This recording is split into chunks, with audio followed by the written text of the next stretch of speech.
Exoskeleton, जिस तरह से मैं आपको पहले इंट्रोडक्शन में बता चुकी हूँ कि एक्सोस्केलेटन में स्केलेटन आउटर साइड पे होगा और इसके इनर साइड पे मसल्स अटैच हुए होते हैं। तो एक्सोस्केलेटन में फिर आप लिखोगे कि आउटर हार्ड कवरिंग है,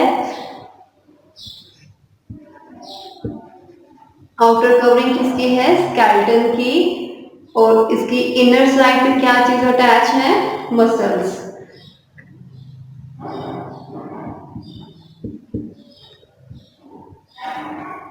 ये पहले हम इंट्रोडक्शन में भी देख चुके हैं।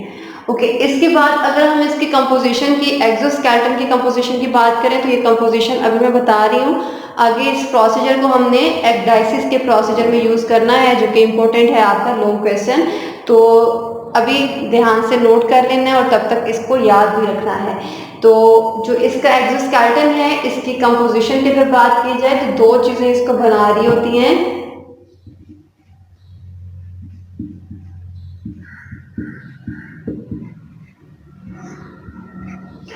ओके, दो चीजें एक्सोस्केलेटन को बना रही हैं। फर्स्ट इज कॉल्ड एपिक्यूटिकल, जो ड्रॉ कर देते हैं इसको। Okay, first layer is called epicuticle and इसके बाद एक बल्की सा मटेरियल प्रेजेंट होता है and this bulky material is called procuticle. ये वाला छोटा सा पोर्शन जो आपने ड्रॉ किया है ये एपिक्यूटिकल का है, और ये जो आपका एक बल्की मटेरियल यहाँ पे नजर आ रहा है, this is called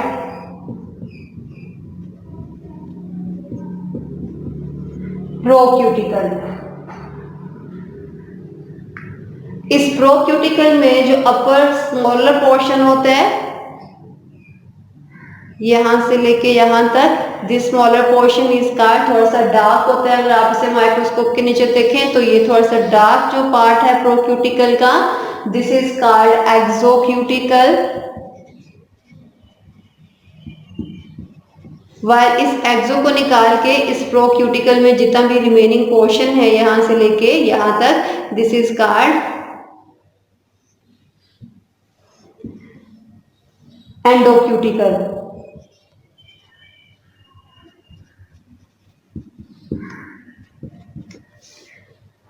okay, so exoskeleton के अंदर टू लेयर्स आपने ड्रॉ की, first is epicuticle and second is procuticle. Procuticle के अंदर एक्सोक्यूटिकल एंड एंडोक्यूटिकल है। एक्सो अपर पोर्शन है, बाहरी वाला पोर्शन है स्केलेटन का, और एंडो इनर पोर्शन जो प्रोक्यूटिकल का होगा उसे आप बोलोगे। ठीक है, सो कंपोजिशन के अंदर फिर यहाँ पे तीन लेयर्स आपने ड्रॉ की हैं, एपिक्यूटिकल,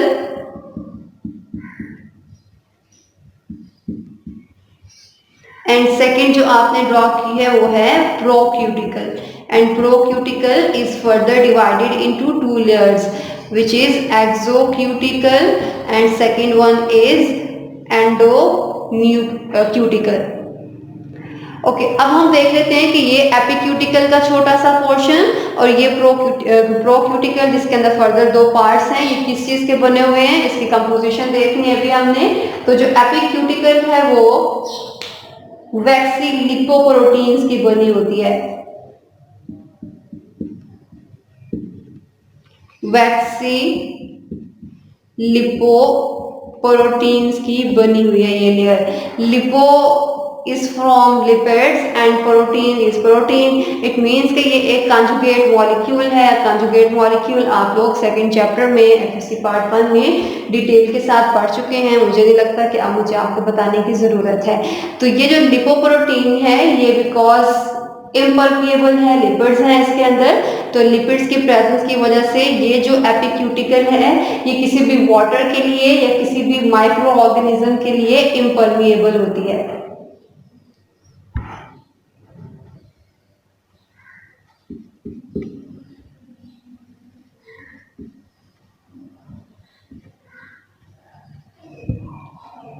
permeable is from permission, permission means के परमिट करना किसी भी चीज को फ्लो होने में, और इम्परमिएबल मीन्स के विदाउट परमिशन, कि किसी भी चीज़ को अलाउ ना करना परमिट होने में। तो ये जो लिपोप्रोटीन्स की लेयर है ये इम्परमिएबल है। इम्परमिएबल किस चीज़ के लिए है? वाटर के लिए, कि कोई भी वाटर इसके इनसाइड आउटसाइड से मूव नहीं कर सकता और इनसाइड से आउटसाइड मूव नहीं कर सकता।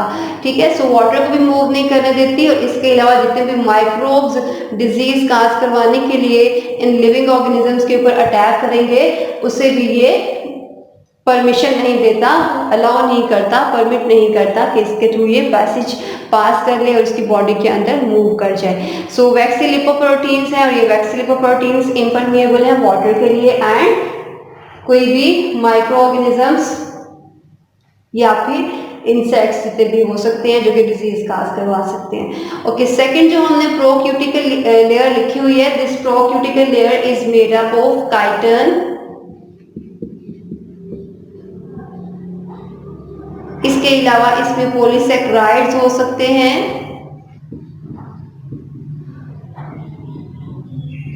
ये सारे टर्म्स आप लोग एफएससी पार्ट 1 में काफी डिटेल के साथ पढ़ चुके हैं। आई होप कि आपको याद भी होंगी। सो इसके अलावा इसमें बहुत सी प्रोटीन्स भी हो सकती हैं। ओके, सो ये प्रोक्यूटिकल की कंपोजिशन थी। ये कंपोजिशंस आपने याद रखनी है शॉर्ट क्वेश्चन के पॉइंट ऑफ व्यू से। एपिक्यूटिकल एंड प्रोक्यूटिकल जो कि एक्सोस्केलेटन के पार्ट्स हैं, इनकी कंपोजिशन आपको शॉर्ट क्वेश्चन में आ सकती है। इसके अलावा ये जो स्केलेटन है इसको मजीद हार्ड बनाया जाता है एक प्रोसेस से जिसे आप कहते हो स्क्लेरोटाइजेशन।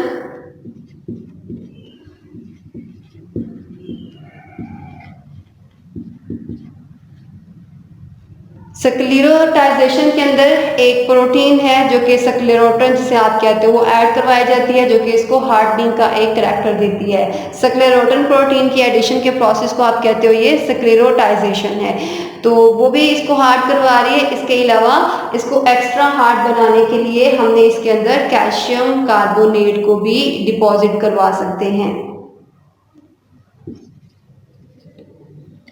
ओके, सो ये दोनों चीजें इस स्केलेटन को क्या कर रही हैं? हार्ड बना रही हैं, सख्त बना रही हैं। और कोई भी चीज जो है, कोई इंजरी है या कोई भी ट्रॉमा है, उससे ये अपनी बॉडी से अपने जो विजुअल मास है उसको प्रोटेक्ट करवा सकती हैं। इसकी हार्ड नेचर की वजह से कोई भी जो इंजरी होगी या कोई भी जो फोर्स लगेगी ये खुद बेयर कर लेंगी, लेकिन इनकी इंटरनल साइड पे जो विजुअल मास होगा वो एज सच प्रोटेक्टेड ही रहेगा। ओके, ये लेयर्स के नेम्स आप लोगों ने याद रखने हैं। इन लेयर्स को आगे हम एक्डाइसिस के प्रोसेस में यूज करेंगे। दोबारा मैं वहां पे नहीं बताऊंगी। अगर आप नहीं नोट करें तो दोबारा ये वीडियो रिवर्स करके आपको देखना पड़ेगी। ओके, इसके बाद यहाँ तक ये जो पार्ट है ये एक्सोस्केलेटन का है। एक्सोस्केलेटन आउटर कवरिंग है, इसके इंटरनल साइड पे मैस है, मसल्स हैं। तो इसके यहाँ से फिर आप प्रोक्यूटिकल के बाद देखोगे कि ये जो पोर्शन है ये सारा उसके मसल्स का या स्किन का एपिडर्मिस का है। एपिक्यूटिकल, प्रोक्यूटिकल, जिसके फर्दर ये 2 types and 3rd is epidermis. ये तीनों चीजें बेटे आपने याद रखनी है, आगे हम एक्डाइसिस में यूज करेंगे।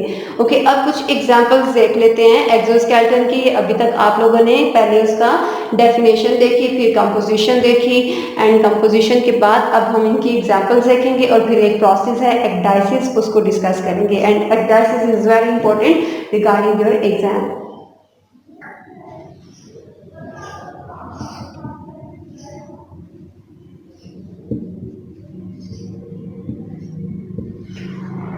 ओके, 2 एग्जांपल्स बेटे आपकी बुक में गिवन है।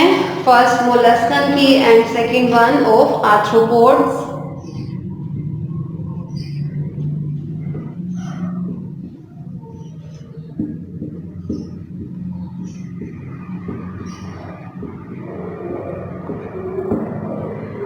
ओके, मोलस्कन जितने भी हैं कुछ एग्जांपल्स आप लोगों ने पढ़ी हुई है। लाइक जैसे मोलस्का की एग्जांपल आपने बायोलॉजी पढ़ी थी चैप्टर नंबर 11 में, जब आप लोग चैप्टर नंबर 12 में जब न्यूट्रिशन का पढ़े थे आप लोग। तो बायोलॉजी तो आपने पढ़ा था कि 2 प्लेट लाइक शेल्स हैं इस तरह से, कवर कर रहे होते हैं, अंदर विजुअल मैस होता है। और ये जो शेल स्ट्रक्चर है ये एक्सोस्केलेटन शो कर रहा होता है जिसके अंदर विजुअल मैस है मोलस्कन के अंदर। मोलस्कन की बॉडी में जितने भी हैं ये मोलस्कन, उसकी एग्जांपल आप स्नेल की ले सकते हो, इसके अलावा बाइवैल्व की ले सकते हैं। इन दोनों के अंदर एक्सोस्केलेटन होता है। स्नेल एंड बाइवैल्व का जो स्केलेटन है, जो शेल है, वो ग्रो करता है, अपना साइज इंक्रीज करता है। और बाकी बड़ा एक अनयूजुअल सा प्रोसीजर यहाँ पे शो कर रहा है। रिमेनिंग जितने भी एक्सोस्केलेटन हैं वो इन केस ऑफ एक्सोस्केलेटन जिनका बाहरी स्केलेटन होता है वो ग्रो नहीं करता, वो एक डायसिस का प्रोसेस शो करता है। तो यहाँ पे जो स्नेल है, बाइवैल्व है, इनका जो शेल है, जो स्केलेटन है, जो आउटर साइड पे है, वो ग्रो कर रहा है। और ग्रो किस तरह से करता है, फॉर एग्जाम्पल हमने एक बाइवैल्व की आउटर सरफेस ड्रॉ की है, तो उसकी आउटर सरफेस को अगर आप देखो तो आपको इस तरह से उसकी बॉडी के ऊपर रिंग्स नजर आ रही होती हैं। ओके, ये जो रिंग्स हैं इनमें से इस साइड पे सबसे यंगर रिंग होती है। यंगर मीन्स कि ये अभी सिंथेसाइज हुई है। और जो इस साइड पे रिंग्स होंगी वो सबसे ओल्डर रिंग्स होती हैं, उनकी एज सबसे ज्यादा होती है। ओके, ये जो यंगर रिंग्स हैं और जो ओल्डर रिंग्स हैं, जितनी भी रिंग्स होंगी वो एक रिंग एक ईयर के अंदर सिंथेसाइज होती है। यहाँ पे हमने कितनी रिंग्स ड्रॉ की हैं, 1 2 3 4 एंड 5 रिंग्स हैं। इट मीन्स कि इस शेल की एज कितनी है, 5 इयर्स। ओके, सो जो मोलस्कन शेल है उनका जो शेल है वो ग्रो करता है, और ग्रो करने के बाद 1 साल के बाद उनकी बॉडी के ऊपर एक रिंग अपीयर हो जाती है। और ये रिंग उनकी एज को काउंट करने के लिए यूज की जाती है। ओके, इसके अलावा ये तो इनके अंदर एक्सोस्केलेटन है। इसके अलावा जो स्नेल एंड बाइवैल्व हैं इनकी इंटरनल बॉडी हाइड्रोस्टेटिक स्केलेटन भी शो करती है। हाइड्रोस्टेटिक स्केलेटन मीन्स कि उनकी इंटरनल बॉडी की जो कैविटीज हैं उनके अंदर वाटर फिल हुआ होता है जो कि उनको शेप प्रोवाइड करेगा। सो इंटरनल मैस जो है वो या इंटरनल बॉडी जो है वो कौन सा स्केलेटन भी शो करती है, hydrostatic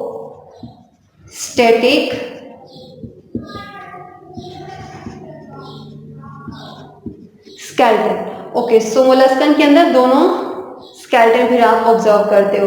second one is arthropods. Arthropods बेटे कोई भी ऐसा लिविंग ऑर्गेनिज्म है जिनकी ज्वाइंटेड लेग्स होती हैं। Arthro is from jointed and poda is from legs.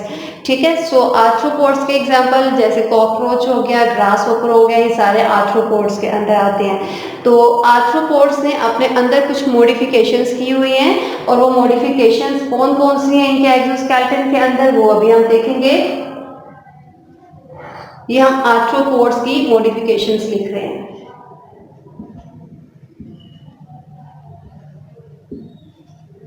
और ये मॉडिफिकेशंस उन्होंने लैंड के ऊपर सक्सेसफुली खुद को जिंदा रखने के लिए, सरवाइव करने के लिए ये मॉडिफिकेशंस या अडेप्टेशंस की होती हैं। ओके, ये मॉडिफिकेशंस सेपरेटली आपको शॉर्ट क्वेश्चन में आ सकती हैं, तो आपने अच्छे से इनको याद कर लेना है। फर्स्ट जो मॉडिफिकेशन एक्सोस्केलेटन इनका शो करता है आर्थ्रोपोड्स का, कि इनके एक्सोस्केलेटन के अंदर इन्वेजिनेशंस होती हैं।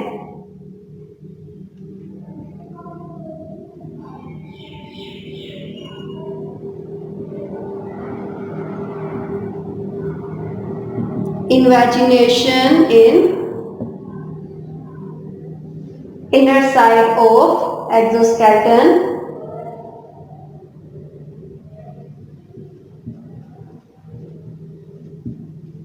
बेसिकली यहाँ पे आप एक्सोस्केलेटन लिखोगे। ओके, सो इन्वेजिनेशन जो है एक्सोस्केलेटन में, फॉर एग्जांपल ये उसकी बाहरी वाली बॉडी का एक्सोस्केलेटन यहाँ पे खत्म हो रही है, यहाँ से लेके यहाँ तक ये सारे का सारा एक्सोस्केलेटन है। इसकी इनर साइड पे इस तरह से रिजेस होते हैं, रफ स्ट्रक्चर्स होते हैं, बार्स होती हैं। ये जो रिजेस एंड बार्स हैं ये बेसिकली वो यूज करता है। इन्वेजिनेशंस क्या बना देती हैं, रिजेस एंड बार्स। रिजेस आप किसी भी अनइक्वल चीज को, ऊपर उभरी हुई चीज को कहते हो आप। तो रिजिज एंड बार्स जो बन जाती हैं इन्वेजिनेशन की वजह से एक्सोस्केलेटन के, ये किस पर्पस के लिए वो यूज करेगा? मसल्स की अटैचमेंट के लिए। कौन से मसल्स? जो कि इनर साइड पे उसकी जो विजुअल मैस है उसे वो अटैचमेंट के लिए यूज करेगा। सो जो एक्सोस्केलेटन है उसके इनर साइड पे इन्वेजिनेशंस हैं, इट मींस के रफ सर्फेसेस इस तरह से इनर साइड पे फोल्ड हुई हैं। दीज इन्वेजिनेशंस या inner foldings are called ridges and bars. और ये किस पर्पस के लिए यूज कर रहा है? मसल्स को अटैच करवाने के लिए।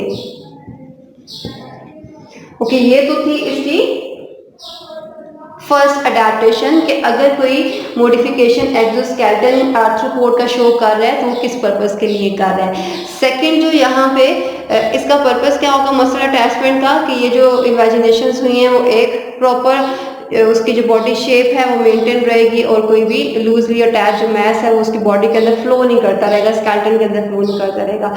तो सेकंड जो अडेप्टेशन उन्होंने की हुई है कि इनकी बॉडी के अंदर ज्वाइंट्स हैं, ज्वाइंट्स जहाँ भी प्रेजेंट होंगे, या आगे हम ह्यूमन स्केलेटन के टॉपिक में पढ़ेंगे कि ज्वाइंट्स जहाँ भी प्रेजेंट हैं वो हमें हेल्प आउट करते हैं बॉडी को मूव करवाने में। तो ज्वाइंट्स की प्रेजेंस की वजह से जो आर्थ्रोपोड्स हैं बहुत तेजी से एक जगह पे दूसरी जगह पे मूव कर सकते हैं। इसकी एग्जांपल आप आर्थ्रोपोड में से आप कॉकरोच को देख सकते हो, आप ग्रासहॉपर को देख सकते हैं, वो कितनी तेजी से मूव करते हैं। और ये तेजी से मूव क्यों कर रहे हैं? बिकॉज उनकी बॉडी के अंदर ज्वाइंट्स हैं जो कि उन्हें जल्दी से मूव करवाने में हेल्प आउट करते हैं। और ये ज्वाइंट्स मूव किस तरह से कराते हैं, ये आगे हम इसका एक सेपरेट टॉपिक है ज्वाइंट्स का, उसमें इंशाल्लाह आप पढ़ोगे।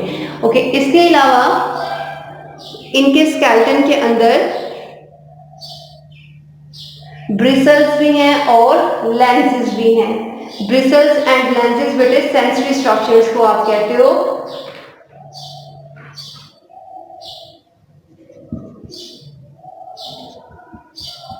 ओके, सेंसिला बेसिकली आप यूज करते हैं किसी भी ऐसी टर्म के लिए, पर्पस के लिए जो कि कोई भी स्टिमुलाई रिसीव करता है। ओके, ये सेंसिला बेसिकली हम सेंसरी रिसेप्टर्स को कहते हैं। और सेंसरी रिसेप्टर्स अभी हम किसके पढ़ रहे हैं? एक्सोस्केलेटन के in case of arthropods.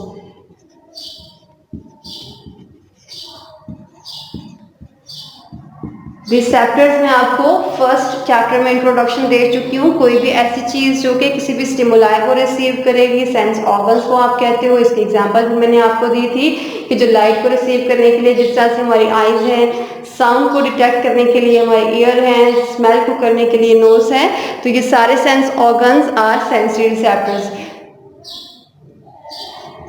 Arthropods के केस में जो सेंसरी रिसेप्टर्स हैं जिन्हें आप सेंसिला कह रहे हो वो दो आपकी बुक में गिवन है, ब्रिसल्स एंड लेंसेज।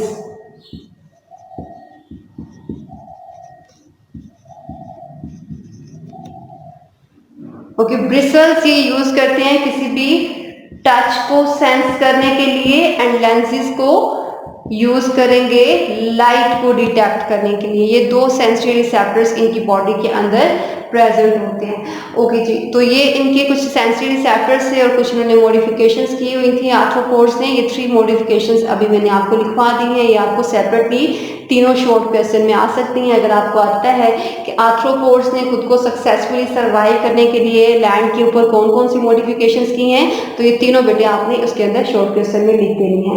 ओके, सो इसके बाद जो एक्सोस्केलेटन है उसका फंक्शन गिवन है आपकी बुक में। फंक्शन देख लेते हैं हम।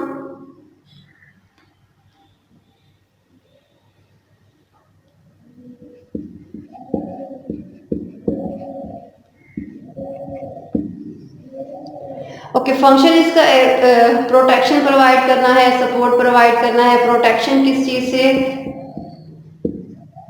पहले अगर आपको कंपोजिशन याद हो तो उसके अंदर भी ये दोनों चीजें पढ़ी थी आपने। प्रोटेक्शन किस चीज से? डिहाइड्रेशन से, कि जो वाटर है उसको बाहर मूव नहीं करने दे रहा और बॉडी का जो वाटर है उसे सेव रखे हुए है, तो ये प्रोटेक्ट कर रहा है इसको ड्राइंग से।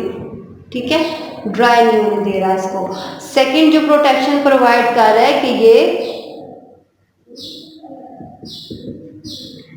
एनिमीज के अगेंस्ट भी इसको प्रोटेक्ट करता है कि कोई भी एनिमीज जो हैं वो अगर खुदा ना खास्ता इसकी तरफ आते हैं इसको एज अ फूड यूज़ करने के लिए, तो ये जो हार्ड स्केलेटन है ये उसे प्रोटेक्ट करेगा और उसका जो विजुअल मास है उसकी बॉडी के अंदर उसे ये प्रोटेक्ट कर रहा है और उसके अलावा इसको प्रीडेटर को बहुत जल्दी खुद को किल नहीं करने दे रहा। तो ये प्रोटेक्शन थी ड्राइंग एंड एनिमीज।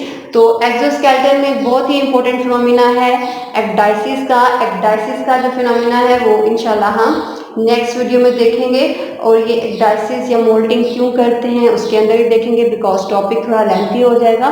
तो फिर हम नेक्स्ट वीडियो में एक्डाइसिस का प्रोसेस देखेंगे और उसी के अंदर देखेंगे कि ये क्यों करते हैं।